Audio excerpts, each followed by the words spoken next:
জানেন যে সে একটা দলের নাকি প্রধান, সেই নির্বাচন থেকে সরে দাঁড়াইছে টাকার লোভে।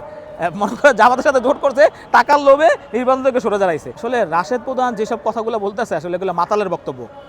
মাথার ভিতরে মনে করেন যে তেল টাল মাইরা এমনি চুল করা সোজা করে যে মাতালের বক্তব্য দেয়, এরকম মাতালের বক্তব্য দিতেছে। ওই বক্তব্যতে বের হয়ে যান। আপনার বাবা যে শফিকুর রহমান প্রধান ছিল, সেই প্রধানের সাথে জিয়াউর রহমানের কি আচরণ ছিল ওইটা কথা মনে রাখেন, তার অবদান মনে রাখেন।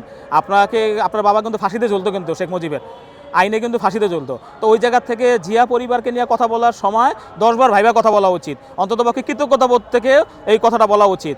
আপনি ওই যে 5 জন লোক আপনি ডাক দিলে আসে না, আর আপনি এরে ফালাই দিবেন, এরে লন্ডন পাঠিয়ে দিবেন, তারেক রহমানকে, কোটি কোটি মানুষের ভালোবাসার দল বিএনপির প্রধানকে আপনি পাঠিয়ে দিবেন। আসলে এইসব বক্তব্য কি ভাইরাল হওয়ার জন্য এবং কোনোভাবে একটা অবস্থান নেওয়ার জন্য, যে অন্ততপক্ষে জামাতের থেকে যদি টাকার বান্ডিলটা একটু বেশি আসে, মানে এই জন্যই আসলে ওই যে যারা দালাল আছে না, জামাতি দালাল, ওই দালালদের হিসেবেই তারা আবির্ভূত হতে হয়, জানেন।